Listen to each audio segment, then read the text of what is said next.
अपने अपने कैटेगरी के बेस्ट म्यूचुअल फंड, अगर फ्लेक्सी कैप की बात करें तो पराग पारिख, और हाइब्रिड कैटेगरी में डायनेमिक एसेट एलोकेशन की बात करें तो HDFC balanced advantage mutual fund. इन दोनों में से अगर कंपेयर करना रहे कि कौन सा आपके लिए बेस्ट ऑप्शन हो सकता है, इस वीडियो के साथ अंत तक जरूर जुड़े रहिएगा। बहुत इंटरेस्टिंग फैक्ट और डेटा के साथ ये वीडियो होने वाली है। ये प्रश्न पूछा गया है श्री कार्तिक सर के द्वारा, और इस वीडियो के अंत तक इन दोनों के बीच में डिटेल कंपैरिजन तो करेंगे ही करेंगे, साथ ही साथ आप एक फाइनल डिसीजन तक खुद पहुंच पाएंगे कि आपके लिए, आपके पोर्टफोलियो के हिसाब से कौन सा एप्रोप्रिएट म्यूचुअल फंड हो सकता है। नमस्कार दोस्तों, मेरा नाम है नीरज, आप देख रहे हैं फिनोबिट यूट्यूब चैनल। अगर आप इस चैनल पर पहली बार विजिट कर रहे हैं तो इसको सब्सक्राइब करते हुए बेल आइकन को प्रेस करना ना भूलें। अगर आप इनके रिटर्न को देख करके, इनके टेक्निकल डेटा को देख करके दोनों के बीच में कंपैरिजन करना चाहते हैं तो ये कंपैरिजन ही गलत है, क्योंकि दोनों की कैटेगरी अलग है। आप इसको ऐसे समझ सकते हैं कि आप एक चींटी को और एक हाथी को आपस में कंपेयर करने की बात कर रहे हैं, क्योंकि एक कैटेगरी जो है वो प्योर इक्विटी है और दूसरा कैटेगरी जो है वो हाइब्रिड है। मतलब कि इसमें इक्विटी प्लस डेट का पोर्शन है, तो जाहिर सी बात है इसका रिटर्न नो डाउट कम होगा ही होगा, लेकिन डाउन साइड प्रोटेक्शन ये आपको ज़्यादा प्रोवाइड करेगा। क्यों? क्योंकि जब इक्विटी मार्केट में करेक्शन होगी तो ये जो डेट वाला पोर्शन है वो आपको डाउन साइड प्रोटेक्शन देगा। वहीं पर ये वाला जो है, नो डाउट ये एक्टिव कैटेगरी का म्यूचुअल फंड है। फंड मैनेजर चाहे तो डेट का पोर्शन रख सकता है, लेकिन वो उसके ऊपर है, जरूरी नहीं है कि रखेगा ही। लेकिन ये हाइब्रिड वाला है तो इसमें श्योर है कि इसमें डेट का पोर्शन रखना ही रखना है। ठीक है, अगर आप इनके रिटर्न की बात करेंगे तो एचडीएफसी बैलेंस एडवांटेज फंड का 16% सिंस इंसेप्शन रिटर्न है और पराग पारिख का 20% से ज़्यादा का रिटर्न है। तो रिटर्न के मामले में तो कहीं पर भी टक्कर नहीं है। ठीक है, इस वजह से नहीं है क्योंकि दोनों की कैटेगरी अलग है। दोनों को अगर आप कंपेयर करेंगे तो इनके बेंचमार्क से ही आपको कंपेयर करना पड़ेगा। अब अगर यहाँ पर दोनों के एवीएम की बात करें, काफ़ी डिसेंट, बहुत बड़ा एवीएम है और अपने अपने कैटेगरी में हाईएस्ट एवीएम है। जब आप डायनेमिक एसेट एलोकेशन की बात करते हैं, बैलेंस एडवांटेज फंड की बात करते हैं, तो एचडीएफसी का जो बैलेंस एडवांटेज फंड है उसका एवीएम हाईएस्ट है अपनी कैटेगरी में। और जब फ्लेक्सी कैप की आप बात करते हो तो उस कैटेगरी में पराग पारिख का एवीएम जो है वो हाईएस्ट है।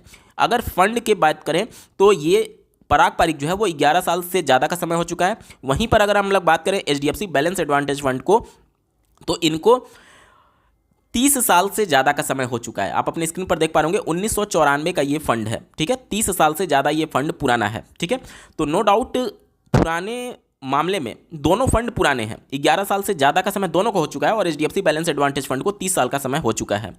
अब यहाँ पर अगर मैं इनका एक्सपेंस रेशियो देखूँ तो एचडीएफसी का एक्सपेंस रेशियो ज़्यादा है, शार्प रेशियो एचडीएफसी का ज़्यादा है, अल्फा एचडीएफसी का ज़्यादा है, बीटा की बात करें तो ये पराग पारिख का कम है, स्टैंडर्ड डेविएशन की बात करें तो एचडीएफसी का कम है।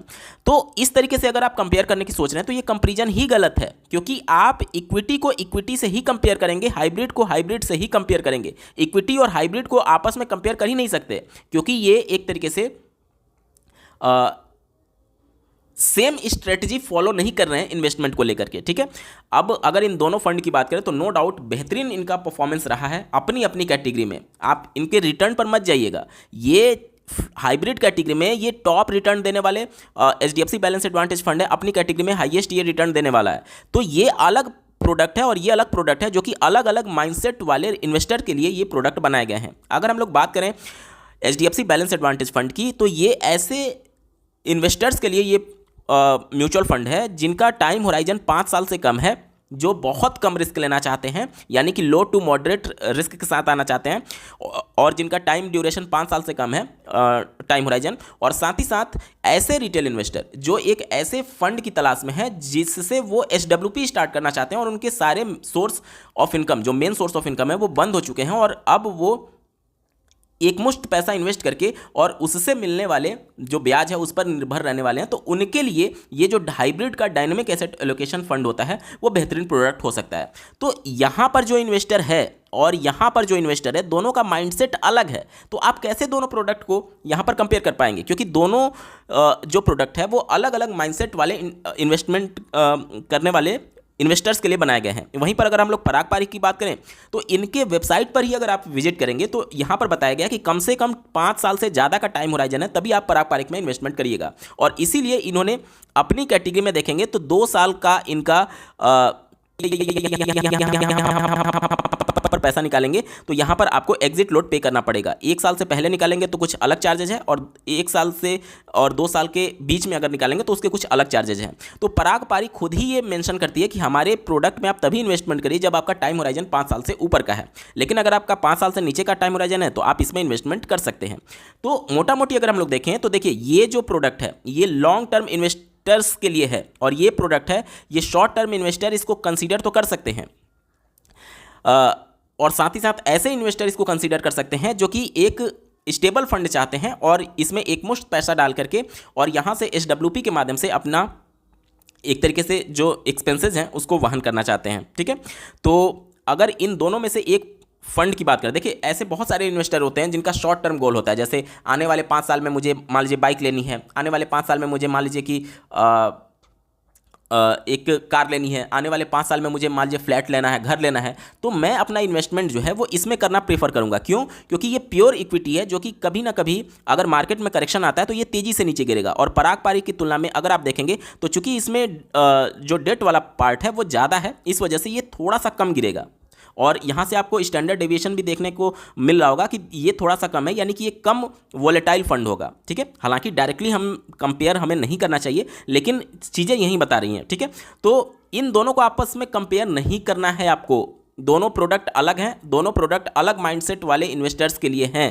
ठीक है, अगर आप लॉन्ग टर्म इन्वेस्टर हैं और लॉन्ग टर्म इन्वेस्टर के लिए जिनका 10 साल से ज़्यादा का टाइम होराइजन है उनके, और अगर आपका रेगुलर सोर्स ऑफ इनकम है तो आपके लिए प्रोडक्ट अच्छा नहीं हो सकता। क्यों नहीं हो सकता? क्योंकि आप जब 10 साल के बाद अपने पोर्टफोलियो को देखेंगे जिसमें एक कोई मिड कैप कैटेगरी का फंड होगा, कोई स्मॉल कैप कैटेगरी का फंड होगा जिसने 20% या फिर इससे ज़्यादा का रिटर्न बना करके दिया होगा, और एक ये फंड होगा जो कि आपको 15% का रिटर्न बना करके दे रहा होगा, तो उस समय आपको पछतावा होगा कि आखिर मुझे पैसे की तो जरूरत थी नहीं 10-12 साल तक के लिए, तो फिर 5% आपका नुकसान क्यों हो। इसके लिए जब आपका लॉन्ग टर्म का विजन होता है तो थोड़ा सा आप रिस्क ज़्यादा ले सकते हैं, और उस कंडीशन में ये वाला प्रोडक्ट जो है वो नो डाउट अच्छा प्रोडक्ट है, लेकिन ऐसे इन्वेस्टर्स के लिए जो कि लो टू मॉडरेट रिस्क में आते हैं, यानी बिल्कुल कंजर्वेटिव, बिल्कुल रिस्क नहीं लेना चाहते हैं, उनके लिए ये प्रोडक्ट अच्छा हो सकता है।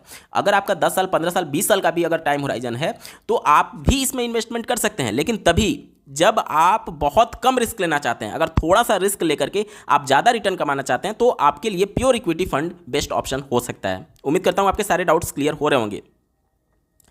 तो अगर ओवरऑल मैं वीडियो को समराइज करूँ तो देखिए, दोनों के बीच में कंपेरिजन करना बिल्कुल ही गलत है।